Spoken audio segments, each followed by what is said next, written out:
Welcome to the next episode of Beyond the Breach. This is Armour Cybersecurity podcast. 2026 is here, and there is no better way to start the new year by drawing the baseline. How last year went, and it was quite a year. It definitely was full of geopolitical events, weather events, and of course, in terms of cyber, it was also very exciting year if you're on a good side, or for some people that actually got experienced on their own skin what does it mean to be attacked, and the unfortunately intensity went up, and we'll go into way more details as part of this podcast. We're looking forward to 2026, and you will see more and more content coming from a Beyond the Breach powerhouse. But today I want to introduce our team that will be sitting here. My name is David Chernitsky. I'm the CEO and co-founder of Armour Cybersecurity, and I have my partner with me here. My name is Irani. I'm the Chief Strategy Officer at Armour. And Sai? Yes. Hi, my name is Sai, and I'm the Senior Consultant who leads the Advisory and Professional Services practice within Armour Cybersecurity. And it's Sai's first time that he ventures today into podcast world, but as he does everything to perfection, most probably he will kill it. So best of luck, Sai. Thank you. And we want to start with looking what were the biggest cyber threats in 2025, and maybe Arani, if you can take us from here. Absolutely. So some of the cyber threats that we saw in 2025, and specifically those that affected our clients, essentially, right? A few of the themes that we saw. Number one, and this should not come as a surprise to anyone, it was ransomware attacks, right? It's in the news every day. A lot of our clients went through this painful process. There were a lot of lessons learned, but ransomware still stays one of the top threats that we see in the cyber side. The second thing that we also saw was the rise of AI attacks, right? So there were a lot of deepfakes that we saw. There were a lot of phishing scam from voice that we saw that kind of came in as well, right? As we see it right now in 2026, the World Economic Forum is going on right now, and one of the key themes that they covered is fraud is actually topping ransomware attacks from last year.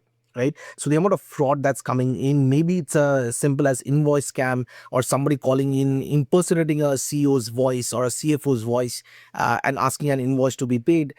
Those are actually topping up right now. Or convincing someone to invest significant amount into crypto. Absolutely. Crypto or any other investment scheme. Or any other investment schemes. Yes. And this is very prevalent, not only in Canada, North America in general, but globally, right? We have seen cases from the other side of the world where there is a lot of impersonation scheme that comes in, this digital arrest scheme that kind of comes in as well. The third, this is, while the term might seem a bit very technical, supply chain attacks, right? What that does mean, we actually ended the year in 2025 with a number of different third-party software and third-party libraries getting hacked. And why is this important? Because while this is not coming in the news, these third-party libraries are used in everyday software that all our clients use. So if they get hacked, the clients get hacked in there. Right. So these are some of the threats that we saw in 2025, right? 2026, we do predict these kind of things going up. And I don't see these kind of threats slowing down by any means. Sai, maybe from our engagements that we did at a lot of our clients this year, what were some of the key vulnerabilities that we saw in a lot of the clients that we deal with? Yeah. So from an SMB perspective, a lot of SMBs right now are on the cloud environment. So cloud vulnerabilities, cloud misconfigurations. And this is caused because SMBs are trying to do the configurations themselves. So they're not putting the right tools in place to prevent attackers from coming into their environment. So cloud misconfigurations are one of the vulnerabilities. The second is that right now there are no controls in place to allow like users or employees to install any applications, right? So application-based vulnerabilities are one of the key points where you don't know what application you're installing, because of which there might be a threat on the application's backend that might leave a loophole that attackers can come into your environment. So these two are one of the biggest threats that we are seeing from an SMB perspective. Correct. And something to add over there, Sai, is also what we have seen is, endpoint security, infrastructure security. We all talk about this, right? But I think last year we did see a trend on identity and data. right? So because now the situation is people are working from everywhere, right? I mean, look at us, right? We are hybrid, as a company we are hybrid. Our employees are everywhere, right? At the same time, we have instituted controls on the identity data side that actually keeps people safe no matter where they operate from. So identity was a big theme as far as security goes. Multi-factor authentication, it's a age-old control, but even in 2025 we have seen clients struggle with it, right? Where to put MFA, how to put MFA, how to put good MFA. And the second part also, there is the data component, right? I think 2026 we're going to see a lot of controls, a lot of products come in these identity and data space, because if the endpoint security is taken care of, the recent acquisitions that we saw from some of the cybersecurity companies, the M&A space that we saw, we are seeing an increased amount of investments in identity and data. And I think what is interesting is actually we talk about a SMB space for many years that a lot of companies think they're not the target. It's they will not get hit, right? And we dissected I think it almost to a we can get PhD. Most probably we can collectively get PhD on this, because this is where we focus. We focus on small and medium businesses, and we asked why they don't understand. And there is a couple of reasons, but one of them, they're not exposed to proper education, right? And this education, sometimes it learned in very hard way. And like Arani mentioned, we we have new clients that went through. I want to put a caveat here. It's 100% of those clients are new clients that called us, oh my God, we're under attack. Can you save us? Because if you're not preparing for that, if you don't have exposure to those key threats to you, and many times SMBs working, not 98% globally of companies, they're less than 100 people, and those guys usually rely on their IT MSPs, and not all IT MSPs understand the depths of problem that they're dealing with, and as a result, they don't educate their clients properly. As a result, budget's not allocated. As a result, those vulnerabilities are there, and it's nothing new, but we see intensity going up. And this is why also in 2025, they got hit in big quantities and got hit badly. So And I think this will continue. This trend will continue. Again, nothing new, and we hope clients are more educated in 2026. And one of our mission obviously to kind of ensure that all our clients, existing clients, are safe, and any new prospects that come to us, we educate them properly about cyber. Talking about education and AI, right? We touched upon AI for a bit. And now, AI is a very interesting topic. It's a hot topic right now. Everybody talking about AI. There's a lot of noise around AI, right? How AI is going to replace workforce, how AI is going to, create the next big attack, right? What I always, tell, and that's one of my favorite topic, is go back to basics, right?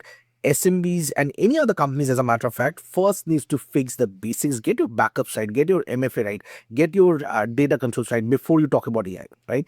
But having said that, it's a reality, it cannot be missed. And as Armour, we actually spoke last year on a number of forums. I think, David, you presented at a number of forums about AI and the risk of AI. Maybe talk about the offensive and defensive side of AI.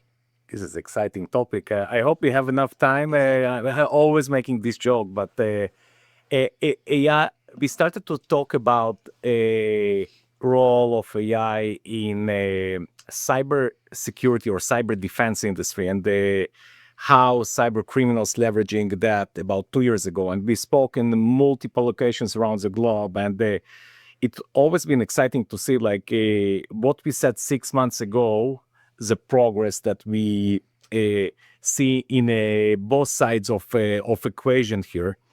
And at the end of the day, I think AI is a productivity tool, first of all. And there's, of course, a lot of technologies and the technologies that solving different problems, a lot of problems, power and everything, adoption.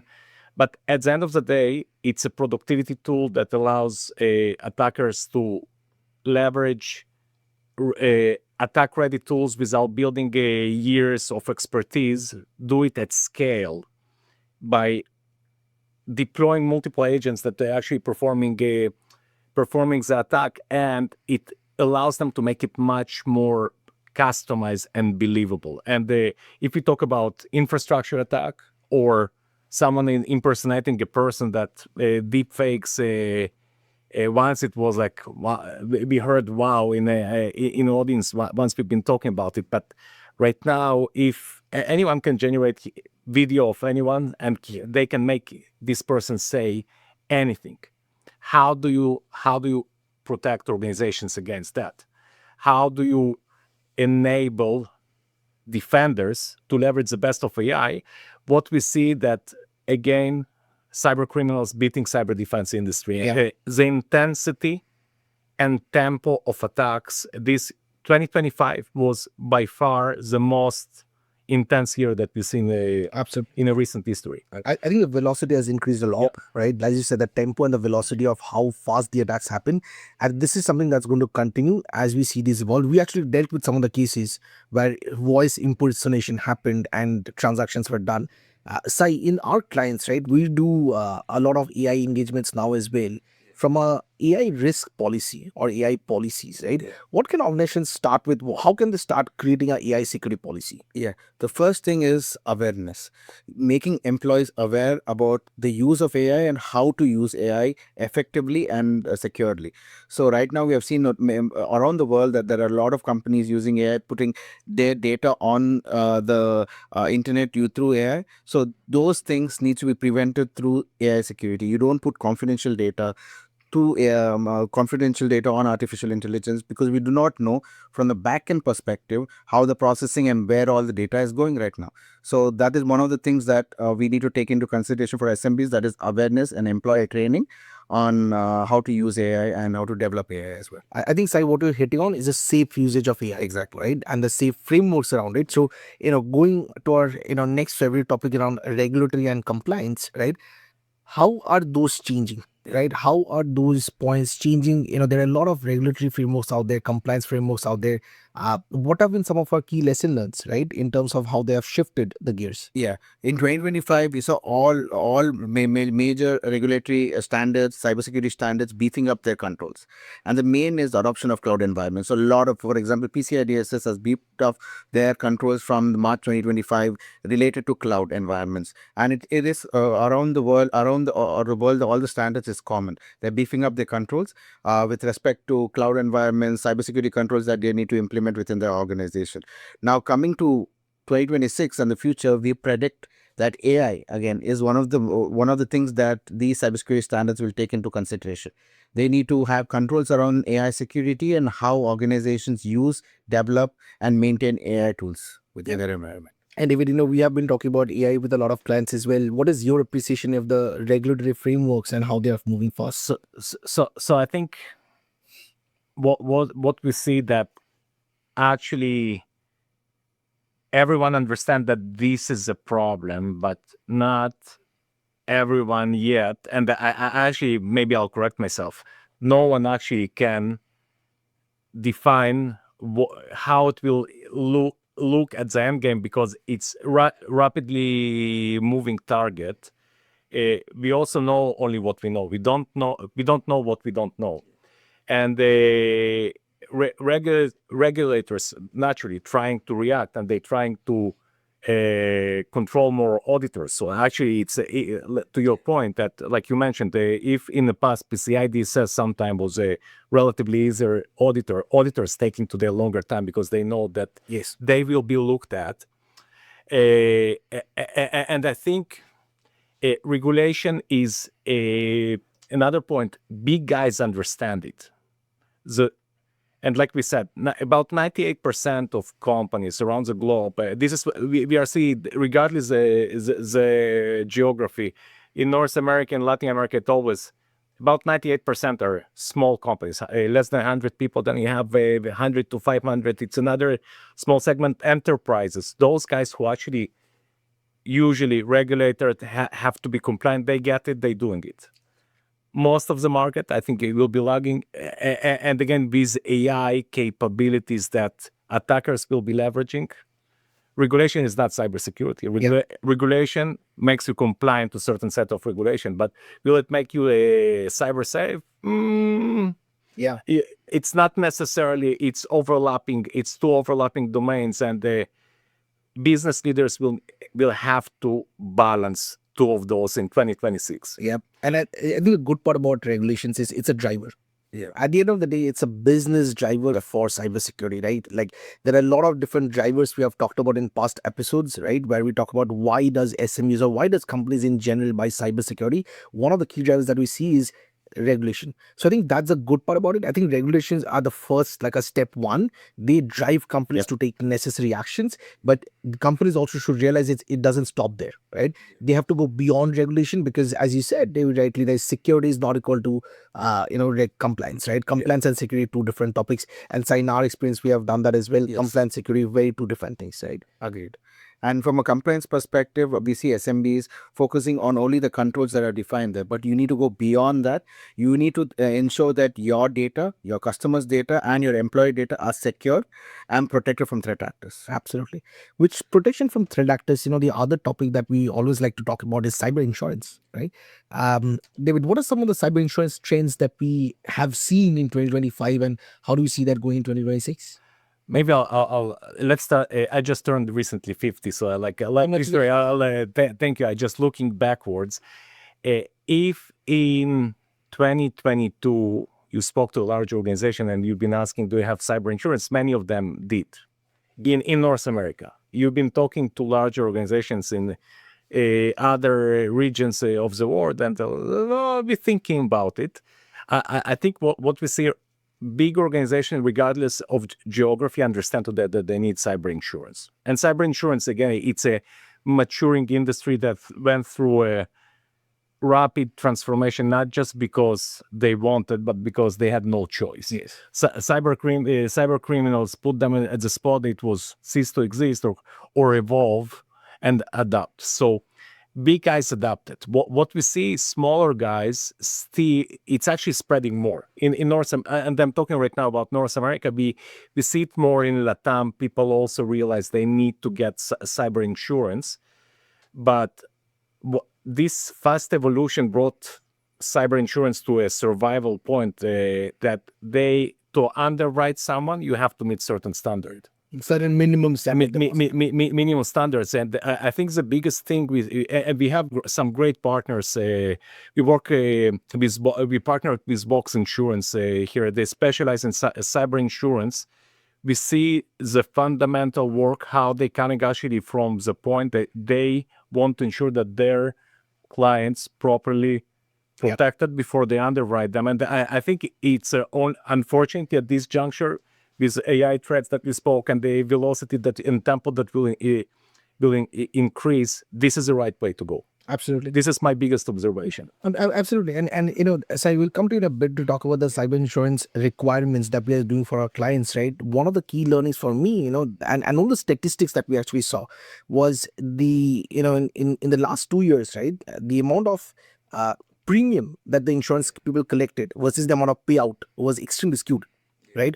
So as an industry, like you said, like they have actually taken a step, right, to make it tougher to get insurance. Not only tougher to get insurance, but during an incident makes it tougher to have a payout, right? I think we all read in the newspaper about a city in Canada, right? Are they not going to names? I think it's public news. Everybody knows about it. But they were denied insurance because they did not have MFA on their system. Now, if you look at any insurance broker questionnaire, right, you will see a question, do you have MFA everywhere, right? But how do you define everywhere? Right? It's a very interesting question because it's not only, traditionally we always think email or anything internet facing has MFA, which is great, right? If the application actually allows you to do MFA in the first place. But there are a lot of other places where you can instrument MFA, and insurance today is asking for this, right? And again, we talked about drivers, a couple of, points back, right? One of the key drivers that we also see with cybersecurity adoption is insurance. So I think that's an overall good trend in the industry because these drivers are forcing people to take actions and actually improve their security. Right. Having said that, like we do for a lot of clients, we actually do insurance advisory. So what that means is we actually talk to the client, we review their current posture against insurance requirements and say, look, these are the minimum things you need to have before you can have insurance. And say, based on the engagements that we did recently, what are some of the key things insurance is looking for? Yeah. So from an cyber insurance perspective, piggybacking on you, MFA is a must, and we also did a deep research of insurance requirements for one of our clients, and we realized that the premiums when there is no MFA is skyrocketing, and also there might be a chance of you not getting that insurance if you do not have MFA at all the layers within your organization. The second is incident response. Do you have incident response plan in place? Do you have, for example, the controls in place to do the forensic investigations or a incident response retainer form? So all these are affecting the premium as well. And the last is, of course, cyber security awareness training and information security policy. Do your employees know the do's and don'ts with respect to cybersecurity, how to handle data, and how to mitigate any type of threats that are coming within their landscape? So these top three are some of the trends we have seen from a cyber insurance perspective. Perfect. And these controls, whether insurance is driving or regulatory driving it, Yeah. these are important, and everybody should be doing this in 2026 no matter what. Even if you don't have insurance, even if you don't have a regulatory requirement, do these 3 points and you'll be safe than most of the others out there. And David, in terms of what our lesson learns, we have the front line of cyber right now. What are some of the controls that you have seen succeeding? So I'll actually just add one more sentence to previous topic. Without not saying anything new here, we've been talking Yeah, about. of I course. think since 2018, Yeah. have MFA on all your critical systems was the best medicine for just to make you not attractive enough for attackers to spend their time on your organization. And we 2026 here, and we still talk about it, but I think it's a. I hope common sense will be spreading across, and we see bigger guys get it, and it's just going down. I hope we will see more and more small organizations getting there. So, lessons learned from frontline. I be really looking at the market, and they like Arani, like you mentioned, there are few drivers: regulation, insurance, or being hacked in the past. And we see It's a big thing. it's a big pain. And I always telling this comparison. It's a learning cyber pain versus physical pain, because we all as a human beings learn at certain point in life physical pain by falling from the ladder, from falling from bicycle, by getting hit. You understand physical pain, you taking care of yourself. But organizations that never experience cyber pain, they many times don't understand what is coming. And it is always what amazes me once we're walking into a new client calling us, we got ransomware, please help us. People expect some magic trick that in 1-2 days they will 3-4 hours usually, or 1-2 days they will be back to normal. It's always this education process. You preparing your organization for dealing with significant cyber event. It's extremely uncomfortable. It's uncomfortable. It just takes time, resources, and focus from management. You need to spend, usually it's build up over years to be in a decent position that if cyber event happens, it happened, you recover in 3-4 hours, continue. But a lot of people that don't do this preparation, this is a this is a price you have to pay at this point in time. Yeah. And I think lesson learned for us as an organization, I want 2026 to be at the point that we spend time organization, and this is why we're doing those podcasts, right? We want to get out there and just give that information to people. Please, it's like your heart health. If you don't exercise, most probably you'll have heart problems. Take care of your organizations, take care of your people, take care of your livelihood. So Absolutely. so this is one of my takeouts, and maybe Sai, if you want Yeah. to give something from your end. And what cybersecurity controls that make a difference for SMBs is do the basics: MFA, training, having endpoint detection or antivirus on your corporate laptops and devices. Having these basics will cover majority of the threats available, and then as you grow, your cybersecurity controls need to enhance along with your business growth. Before cybersecurity was known as an IT problem.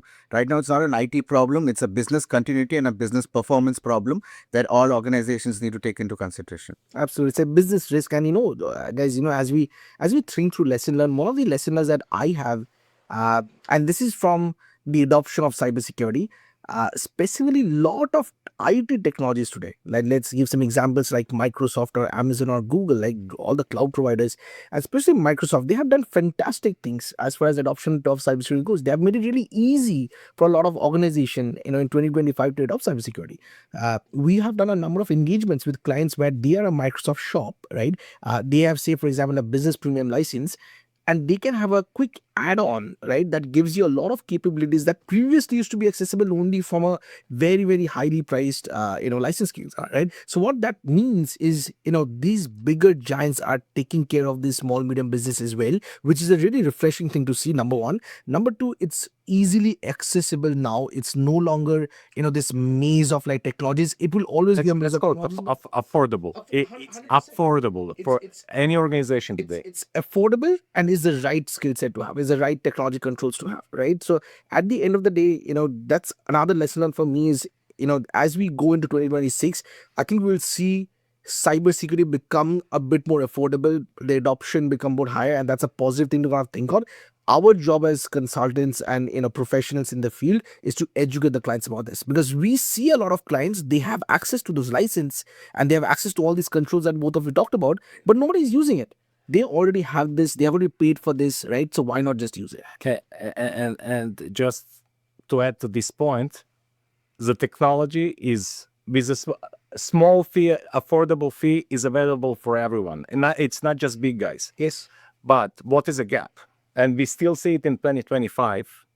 Most of the time, 98% of these small and medium businesses working with IT MSPs, that they look at IT security. They don't look how to create this layer of controls that can be enforced by technology. And it's simply gap in the skills. And also this year, gap in skills in cybersecurity measured in millions globally. Absolutely. Cyber defenders, there's millions of people missing, and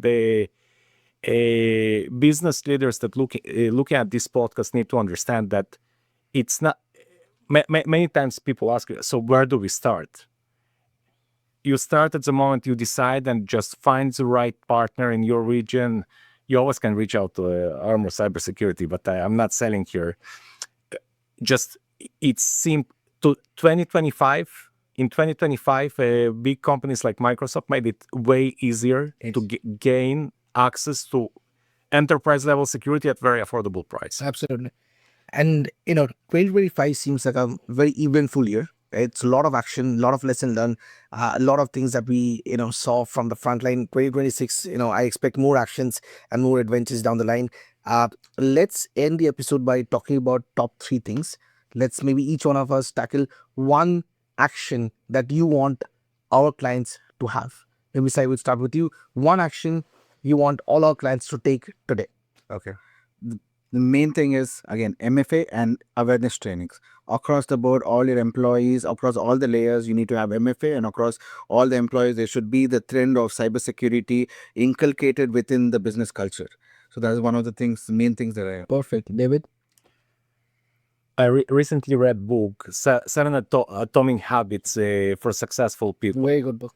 Very good book. And what I liked, if I'm comparing it to cybersecurity, if you're running a successful business, maybe 20, 30, 50 years, it doesn't matter. Like, things worked and so far you managed to escape cyber attack, but it didn't happen. Here's the reality. It will happen one day, unfortunately, statistically.